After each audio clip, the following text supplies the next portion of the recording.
Bueno, continuando con los mitos del rey Arturo, estamos con el libro de El rey Arturo y la batalla por la corona.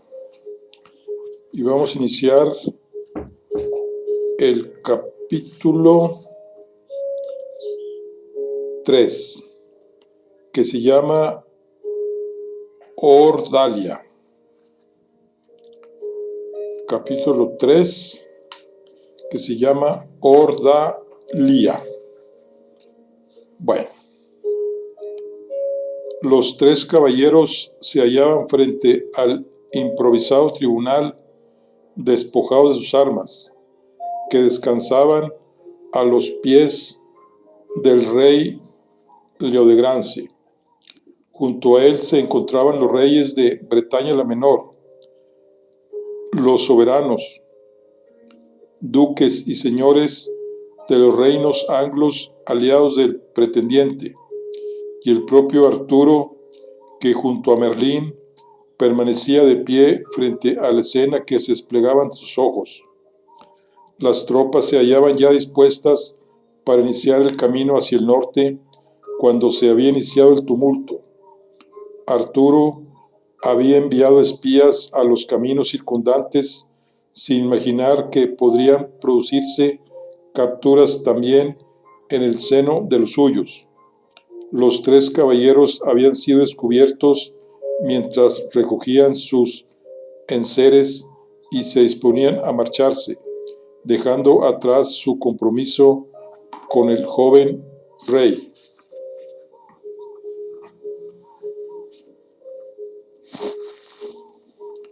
La hueste había recibido la amenaza de la excomunión que el arzobispo de Canterbury haría efectiva el día de la Candelaria, como una tormenta de nieve en verano, repentina y destructiva en abundancia.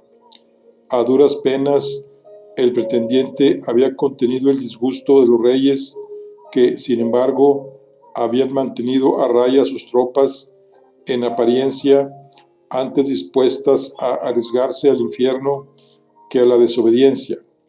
Pero Arturo sabía en su foro interno que si no lograba que la justicia de su causa prevaleciera incluso sobre la legitimidad del arzobispo, quien, al fin y al cabo, solo empleaba su privilegio para tomar partido por un bando, la lealtad de los que lo seguían se requebrajaría como los últimos hielos de aquel invierno desapacible y belicoso.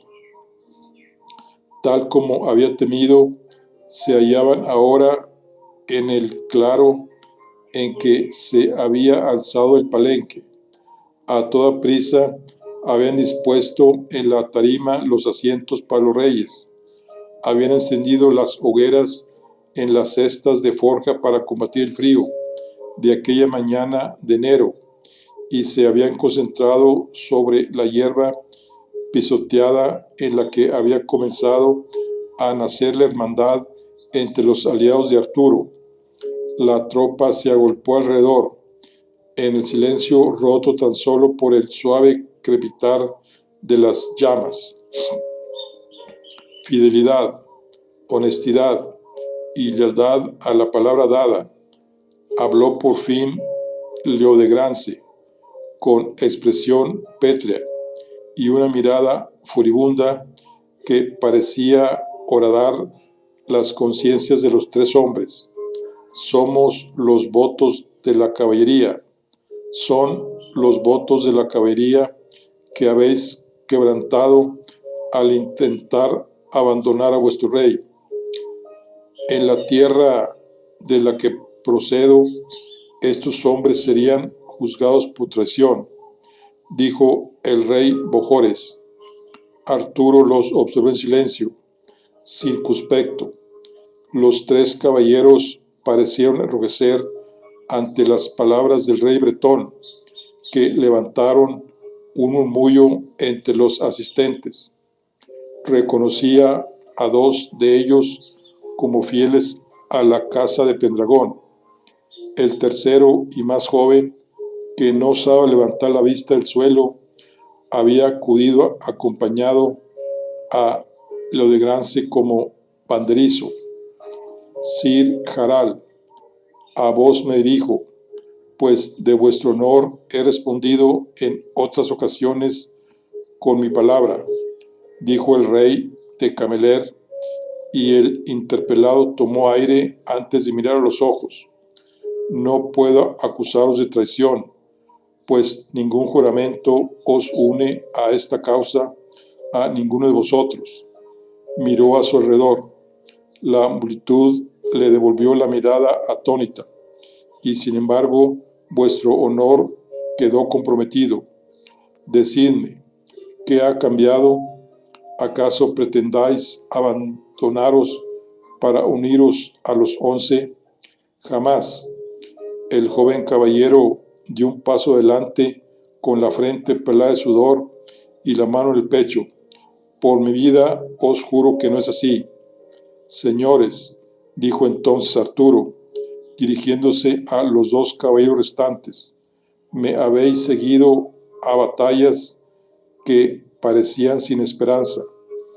Combatisteis a mi lado en Caerleón, cuando los rebeldes se alzaron en armas por primera vez.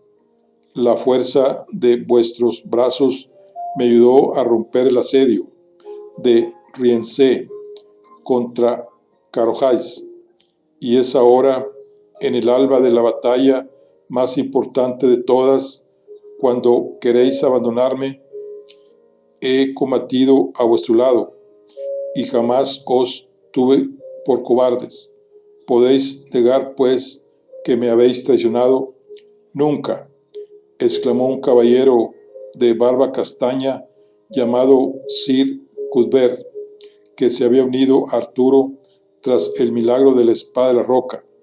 Ni cobardía ni traición, afirmó entonces el mayor de los tres, Sir Willon, de barba rubia y nariz aguileña, conteniendo a duras penas la rabia al verse así acusado.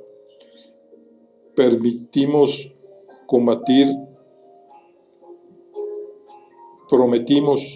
combatir a vuestro lado y dar nuestra vida si fuera necesario para entregaros la corona de logrés, mi señor.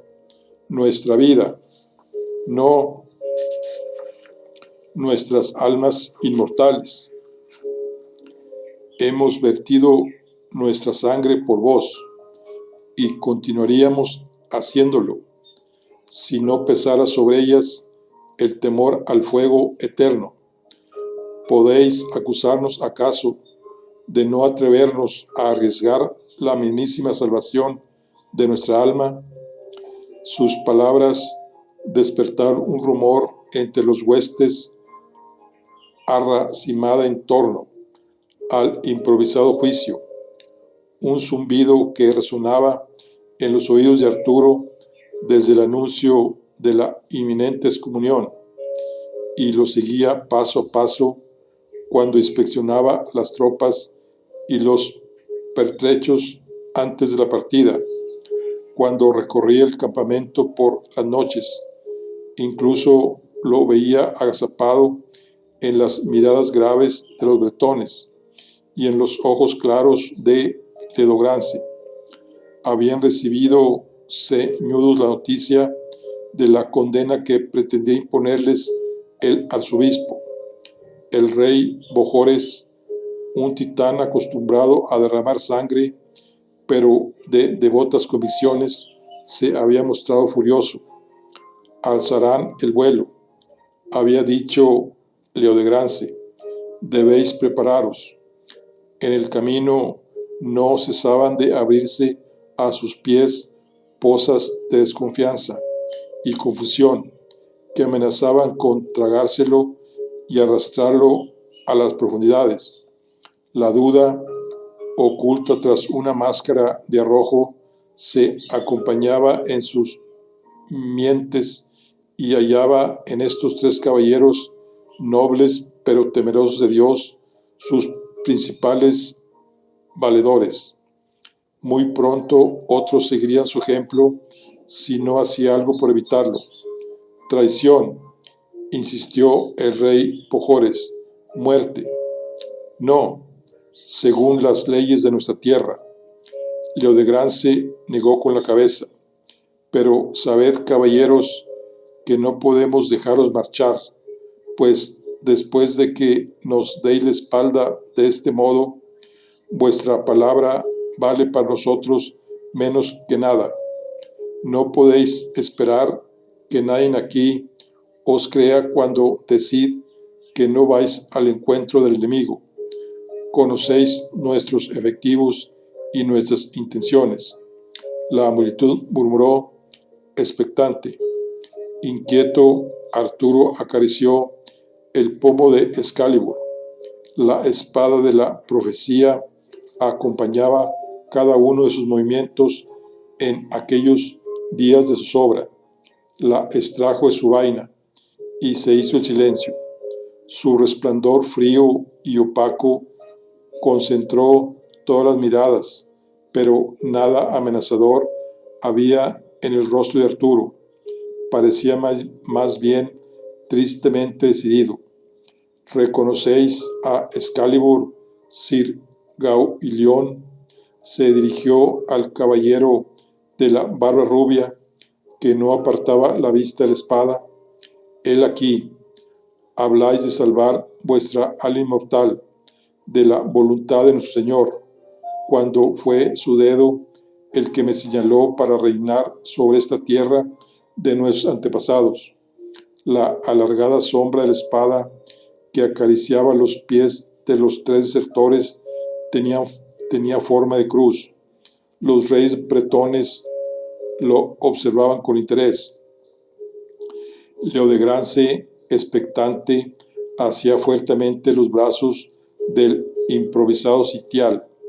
Huís, pero negáis la cobardía, pues lo hacéis en defensa de vuestras almas.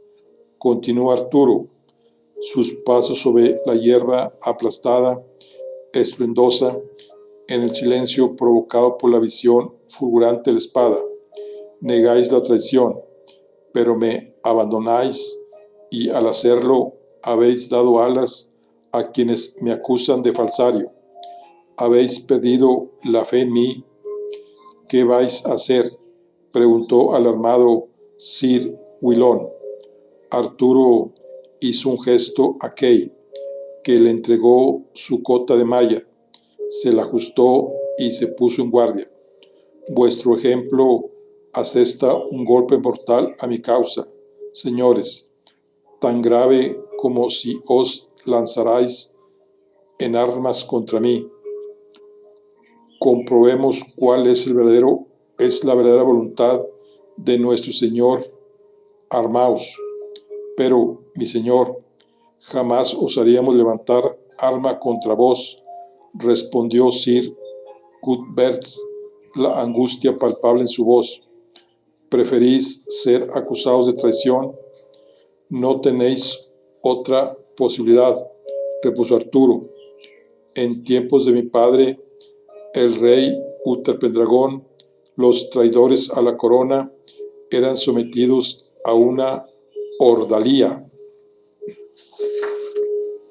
un juicio por fuego, agua o hierro candente, y la supervivencia era el único testigo de su inocencia. Pero los caballeros como vosotros se batían en duelo a muerte, y Dios revelaba su voluntad a través del vencedor. Armaos, caballeros, y dejemos que nuestro Señor revele su voluntad en la ordalía. Los tres caballeros desertores quedaron paralizados. Frente a ellos, Arturo esperaba. Señaló de nuevo las espadas a los pies de la tarima, cominándolos a tomarlas. ¿A qué esperáis? ¿Teméis que vuestras almas, cuando yo mismo os desafío? Pues bien, yo os digo que sí. Dios nuestro Señor ha condenado mi pretensión al trono de Logres, él mismo se encargará de derribarme por vuestra mano. En cambio, si os venzo, la justicia y la verdad quedarán probadas. Los hombres dudaron. Armaos, si queréis conservar un ápice de vuestro honor.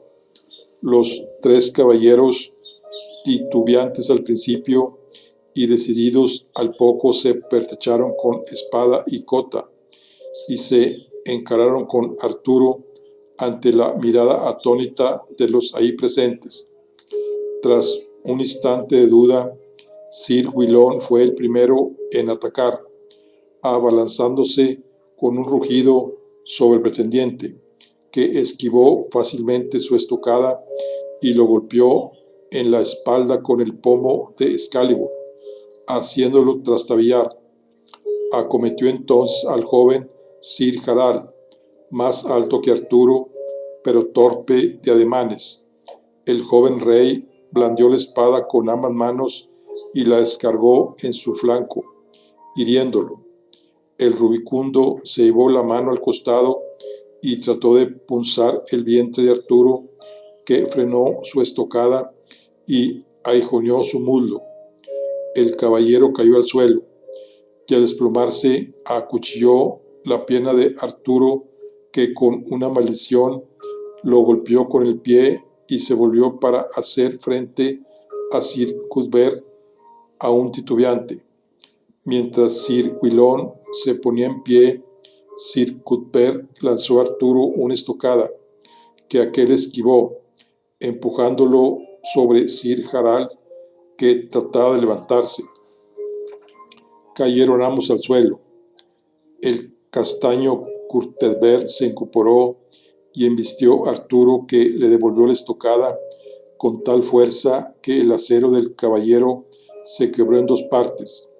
La exclamación de triunfo de Arturo quedó interrumpida por la estocada de Guilón, que en aquel instante de distracción golpeó a Excalibur con tal fuerza que ésta salió despedida de los dedos de Arturo y fue a caer en las llamas que crepitaban en la cesta de forja.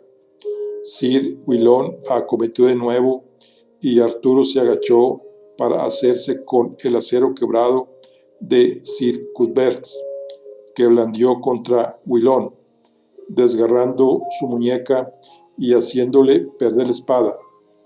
Quedó entonces enfrentado a los tres caballeros, Cuthbert y Guilón sin espada, el joven Harald todavía armado. Dudó el joven caballero, y cuando se lanzó al ataque, el jadeante Arturo, blandiendo aún el acero quebrado, empujó a Cuthbert contra él. Quedó entonces frente al más veterano de los tres, magullado pero ileso. La sangre de la herida bañaba la pierna de Arturo. La multitud en torno a ellos parecía contener el aliento mientras los adversarios se medían, girando sobre sí mismos. Arturo posó entonces la mirada en Excalibur, un gesto que no pasó desapercibido a Guilón. Ambos se lanzaron sobre el acero deslumbrante entre las brasas. Sir Guilón llegó primero, asió a Excalibur por el puño y la soltó enseguida, profiriendo un alarido desgarrador. Retrocedió sujetándose la mano herida con la otra. Tenía la palma en carne viva y burbujeante. Hizo entonces ademán de hacerse con el acero del derribado Sir Harald, pero el dolor le hizo caer de rodillas. Arturo, sin dudarlo un instante, introdujo la mano derecha en las llamas y agarró a Excalibur por el pomo. Todos vieron con maravilla que se aferraba a ella, en apariencia indemne.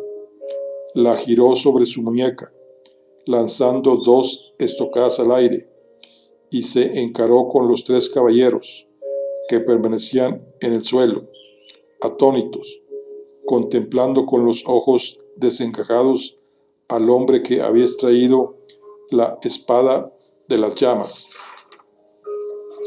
Dios ha hablado, dijo Arturo, sin dejar de aferrarla. ¿Creéis ahora que está de mi lado o del lado de 11 hombres levantiscos y de un ambicioso arzobispo? Del gentío congregado se alzó una ovación. Los reyes bretones y los notables anglos se pusieron en pie para honrar al vencedor. Arturo alzó a Excalibur por encima de su cabeza. Se dirigió entonces a los caballeros vencidos. Levantaos una vez más como miembros de mi hueste, señores, y curad vuestras heridas. Nuestro Señor ha querido conservaros para el combate. Entonces dejó caer el brazo que hacía a Excalibur, apretando aún la empuñadura fuertemente, dejándose abrazar por el entusiasmo de sus leales. Solo Merlín advirtió el fino reguero de sangre que desde la llaga abierta de su mano abrazaba, resbalaba por el puño y el canal de la espada, cayendo sobre la hierba pisoteada de Dubris.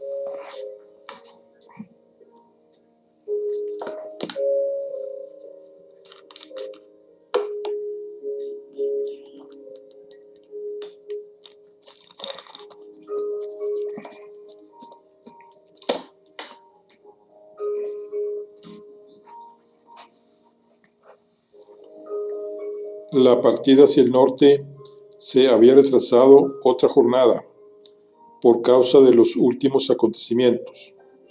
El joven rey Arturo dormía profundamente, vencido por el dolor y el cansancio, y Merlín se había internado en lo más profundo del bosque para indagar en las llamas de una hoguera en busca no tanto de respuestas, que sabía esquivas, como de la serenidad para afrontar las incógnitas.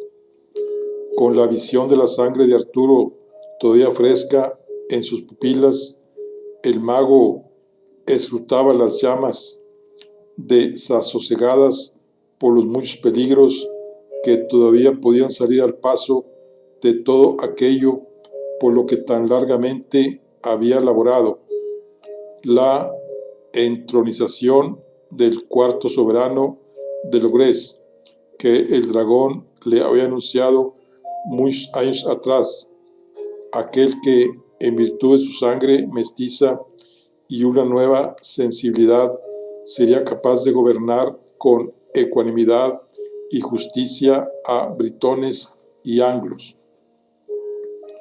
Por el momento, las tropas habían recuperado el ánimo gracias al milagro que habían contemplado. El duelo contra los desertores era señal de que el hombre a quien habían dado su apoyo, Arturo Pendragón, tenía el favor de todos los poderes de la isla, el dios de los anglos y el druida de los britones. Solo mucho después del enfrentamiento, tras recibir los parabienes de los monarcas, había acudido el joven a Merlín con las ondas oscuras pegadas a la frente por el sudor, el rostro pálido, la mandíbula apretada. Había abierto el puño trabajosamente, y el druida, sin apenas mediar palabra, había aplicado sobre su piel remedios recibidos de sus ancestros: tejo para adormecer el dolor, sábila para cerrar las heridas, caléndula para sanar la piel, manzanilla, menta y avellano para acelerar la curación. En pocos días, gracias a sus artes, su mano se restablecería por completo, sin cicatrices ni marcas. Pero lo cierto era que la excomunión anunciada pesaba sobre las cabezas de los señores anglos.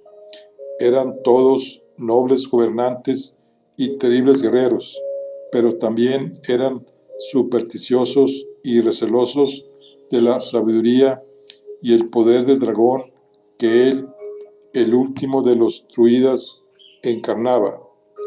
Había tenido que vencer los recelos de los nobles, su inquina y más de una conspiración desde los tiempos en que se puso al lado de los imberbes Uther y Pendragón para derrocar al usurpador Vortigern. Si Bryce de Canterbury cumplía su palabra, llegada la Candelaria, la recién recuperada fuerza de Arturo se derretiría como la escarcha en primavera. Por mucho que el mago le pareciera una amenaza ridícula, bien demostraban los hechos que era muy real para los anglos que seguían la fe del único Dios. No cabe duda de que ese era un peligro al que había de enfrentarse lo antes posible. Su mirada gris chispeó cuando el druida tomó la decisión de no acompañar a Arturo al norte al día siguiente, porque era más importante hacer aquella visita largamente postergada, pero eso sería mañana. Aquella noche era otra cosa lo que pensaba solucionar. Una gran inquietud lo consumía desde que regresara de Bretaña la Menor, pues estando allí había podido constatar que las noticias sobre el conflicto intestino que partía en dos a los señores anglos corrían ampliamente por el continente. Haciendo algunas averiguaciones, había podido saber que entre los pueblos sajones que tantas veces habían cruzado el mar e intentado conquistar territorios en la isla, había muchos caudillos que se congratulaban del caos. Cómo había de regresar junto a Arturo, poco más tuvo ocasión de saber al respecto, lo cual le dejó un profundo desasosiego. Si bien su preclara capacidad para asomarse al abismo de lo que estaba por venir lo había distinguido siempre de los demás druidas, admirando incluso a sus maestros, él sabía que el futuro era una sustancia fluida. Cuando un poder presciente como el suyo escrutaba el destino, podía reseguir los hilos que, ya tramados en el presente, se proyectaban mucho más allá, de modo que lo notable de su habilidad era cuán lejos y con cuánta certeza era capaz de seguirlos. Sin embargo, cualquier alteración del entramado en su origen causaba el efecto de transmitir la variación en adelante, amplificada con la distancia, como sucede cuando se agita una soga larga y tensa, y por ese motivo la configuración del futuro quedaba trastocada y más difícil de predecir. En aquellos días en que los acontecimientos se precipitaban y los hilos del devenir se recomponían de maneras inesperadas a cada paso, se volvía ardua tarea el pretender adquirir seguidores sobre lo que deparaba el camino, pues la configuración de éste no paraba de cambiar. A Merlín lo asediaban las incógnitas, y eso les gustaba.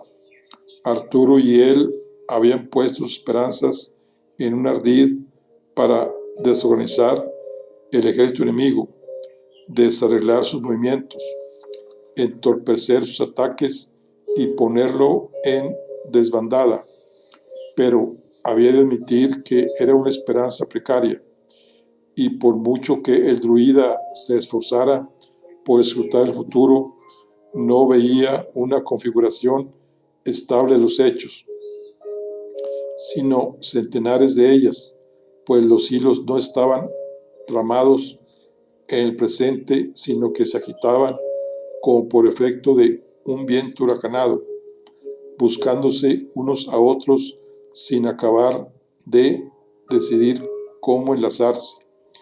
Quizá se verían forzados a desgarrar la isla antes de unirla, y luego la concordia sería aún más difícil. El druida extrajo de su faltriquera un puñado de hierbas secas, entre las que brillaban el tomillo y el tejo, y el aroma pegajoso y dulce del muérdago.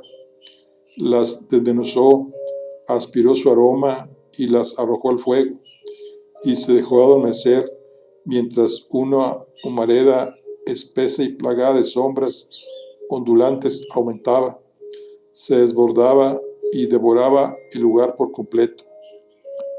Hundido en las densas volutas, Merlín contempló la aparición de las ennegrecidas ruinas de una fortaleza semidestruida que se alzaba punzante a las puertas de un espeso bosque. Sus muros, oscurecidos por el tiempo, habían sido casi derrotados por la hiedra y la madreselva. La floresta era, a pesar de su frondosidad, un vergel en el que innumerables haces de luz se colaban entre las ramas, dotándolo de una atmósfera en la que las espirales de polvo y arena suspendidas brillaban como granos de oro, y en su corazón imponente se levantaba un roble centenario, junto al que parecía brotar de la tierra los ecos de 1,000 batallas, de sangre vertida, de cantos sacrificales. El Chir, se dijo, respirando entrecortadamente al recordar las enseñanzas de sus maestros. Era el bosque luminoso, el que los anglos llamaban Bedgrán y los britones conocían como Tincowe, el bosque de las disputas, un lugar sagrado para los antiguos dioses, el lugar a donde los primeros moradores de la isla acudían para dirimir las discordias antes de la llegada de los invasores del continente, tierra sagrada que no abandonaban hasta que la balanza se inclinaba a un lado o al otro. Ahí habría de darse la batalla, porque en aquella floresta, lugar privilegiado para los suyos, respiraba el aliento del dragón. Merlín murmuró para sus adentros palabras que sentían en sus entrañas. En la víspera de Imbolc, a las puertas de la primavera, Arturo atravesará sus fronteras y emergerá convertido en un rey, o no lo hará. Pareció que el fuego redoblaba su intensidad y que se agitaban los animales del bosque en torno a él.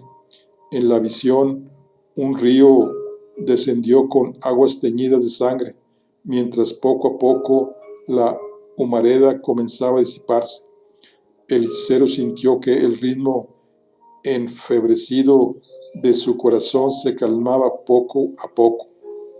Pensaba ya en levantarse para ir a darle noticia de lo que había visto Arturo, cuando volvieron a alzarse de repente grandes volutas de humo que lo transportaron a la lejanía hasta mostrar flotando en las aguas una visión turbia y borrosa sobre la superficie de un mar agitado.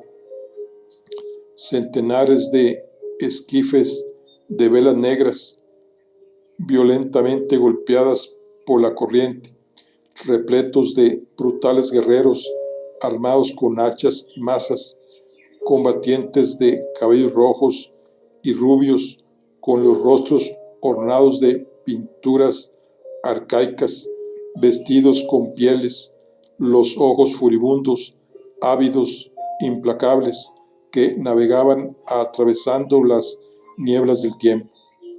la visión se desvaneció, y Merlín despertó súbitamente del sueño en que se había sumido, acompañado tan solo por los rescoldos que languidecían en la hoguera, sin rastro alguno de la humareda que se había disuelto.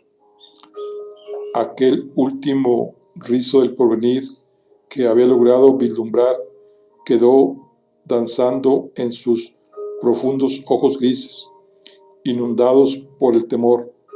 ¿Quiénes eran los guerreros que había visto? ¿Sajones acaso? Había de ocuparse también de esa cuestión. A cada paso que daba, sus labores se volvían aún más fragosas.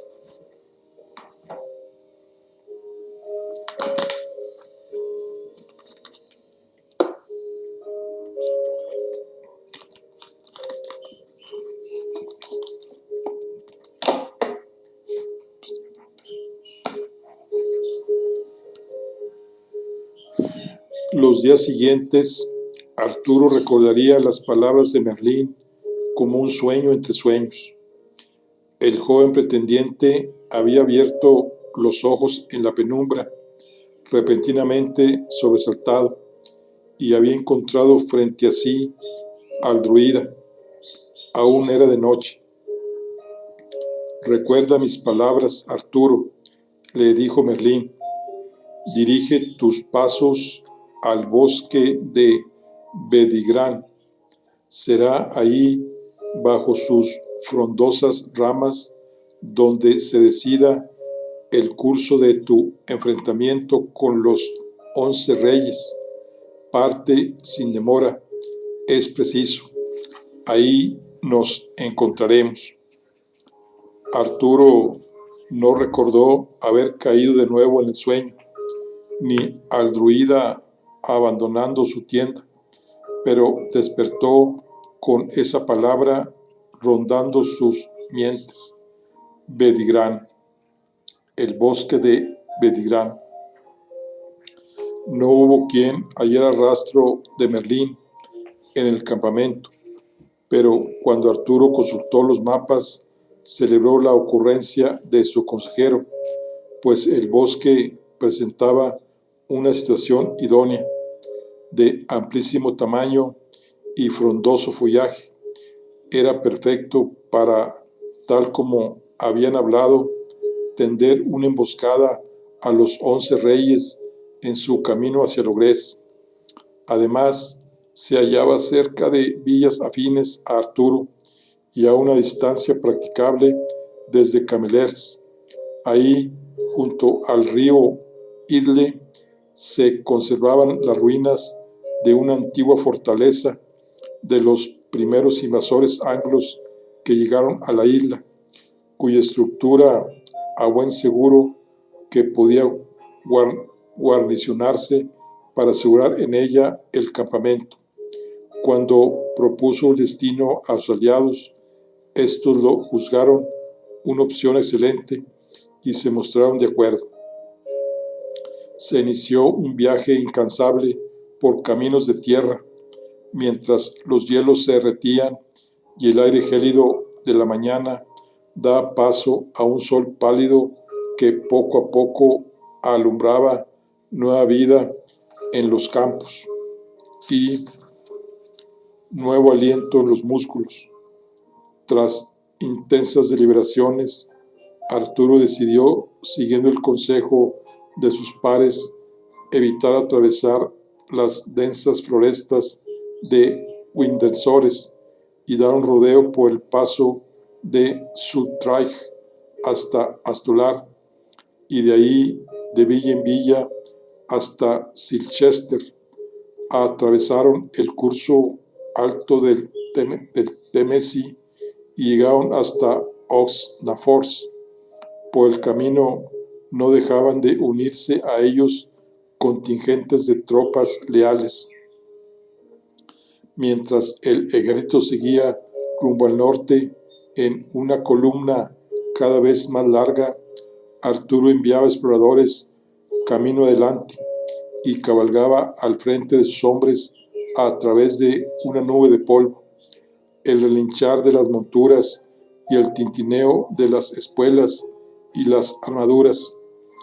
Entre jornada y jornada, los caballeros pasaban el tiempo entreteniéndose con un llamativo juego de naipes coloreados que Arturo jamás había visto y que habían traído consigo los soldados bretones.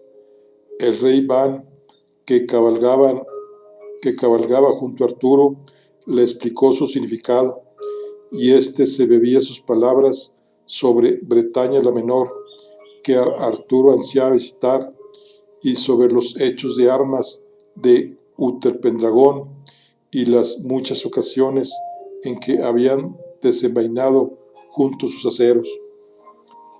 Según se acercaban a Leicester, los caminos antes poblados se fueron tornando silenciosos. El eco de las pisadas de los caballos retumbaba sobre la nieve quebradiza. Las canciones se acallaron poco a poco. Desaparecieron los alegres juegos y las bromas, y en el ánimo de todos comenzó a crecer la sombra de lo que estaba por acontecer. Poco antes de llegar a la villa, siempre fiel a la casa de Constance, se apercibieron del maltrecho estado de las murallas. La expresión de sorpresa de Arturo se tornó en horror conforme se aproximaba, pues les alcanzó al fin la quietud mortecina que se alzaba desde sus ruinas ennegrecidas. Una cuadrilla de jinetes salió a su encuentro cuando se hallaban a menos de una legua. Iba con ellos un explorador de Arturo, acompañado de un señor ricamente vestido, pero de aspecto emaciado y exhausto, que se dirigió a Arturo con digna cortesía. «Salve, rey Arturo», dijo inclinando la cabeza Sir Hugueín. «Salve, majestades. Dichoso es el día en que os damos la bienvenida a esta villa de Leicester, que siempre fue vuestra. Quisiera Dios que os hubiéramos recibido en nuestra hora de mayor necesidad». Arturo cruzó una mirada con Sir Brastias y con Sir Ulfius, sobrecogidos por el terrible castigo que había recibido Leicester. Los mensajes que recibían de toda la isla eran confusos, a menudo incompletos, sobre movimientos de tropas, avistamientos de contingentes, asaltos a villas aquí y allá, y también resistencias heroicas. Solo unos pocos informadores habían regresado de todos los que Arturo había enviado a las tierras más al norte. Arturo estaba pálido de ira contenida. «Tened por seguro, fiel caballero, que de haber llegado hasta mí lo que aquí sucedía, no hubiera tardado en enviaros auxilio. Es esta devastación la huella de Lotián, de su deshonra y su traición. Mi señor Leicester ha sido reducida a cenizas por las tropas del rey Urien de Gore, que nos sometieron a asedio durante semanas. Buscan restaros apoyos y dividir vuestra atención, pero no han logrado doblegarnos. ¿Cómo habéis conseguido expulsar a las tropas galesas?», intervino el rey Lodegranci. «Nos encontrábamos ya al límite de nuestras fuerzas, mi señor», respondió Sir Huguet, «pero tuvimos la fortuna de que el grueso de las tropas de Gore abandonara la plaza, probablemente para no perder más efectivos en un asedio que ya había cumplido su propósito. Dejaron un destacamento para agotarnos por hambre y enfermedad, un contingente todavía muy superior al nuestro, con hombres frescos y bien alimentados. Parecía que tarde o temprano tendríamos que capitular. Aún así, decidimos morir antes que hacerlo.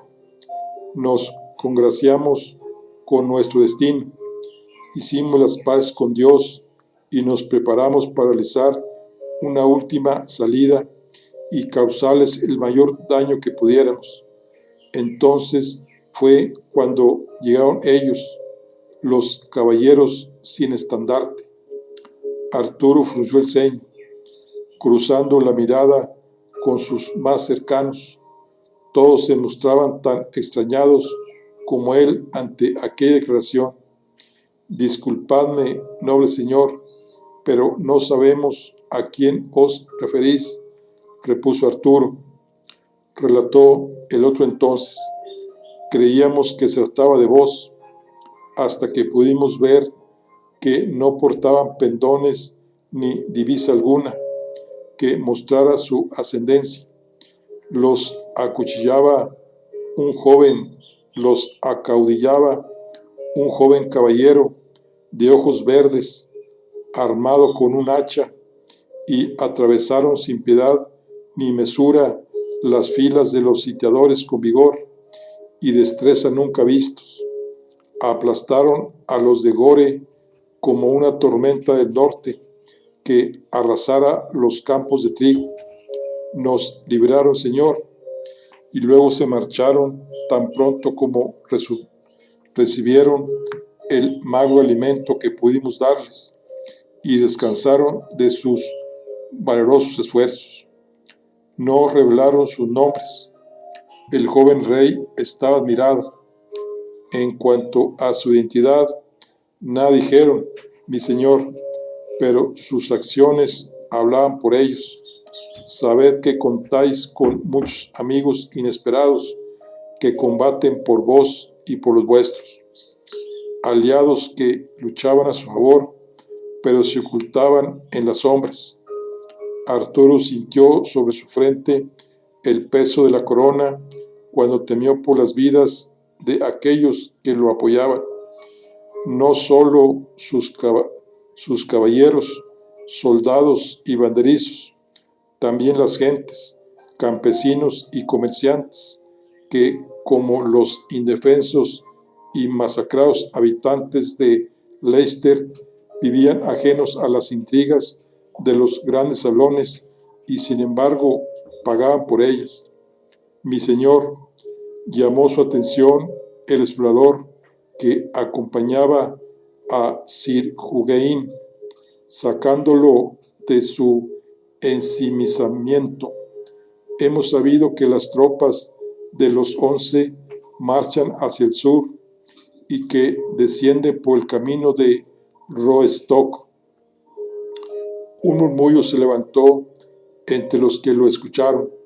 Se daban cuenta de que esa ruta llevaría también a sus oponentes a Bedirán. Arturo frunció el ceño. ¿Había decidido el enemigo ir a su encuentro, habiéndolo sabido que ellos subían? ¿O acaso Merlín estaba guiando a los dos contingentes? Era imposible saberlo, aunque poco le importaba al pretendiente. Como fuere, todas las piezas se estaban poniendo en su sitio. Llegaba la hora de la partida final. Bueno, aquí concluimos la charla del día de hoy. Estamos con el libro de El rey Arturo y la batalla por la corona. Nos vemos en la siguiente. Hasta luego.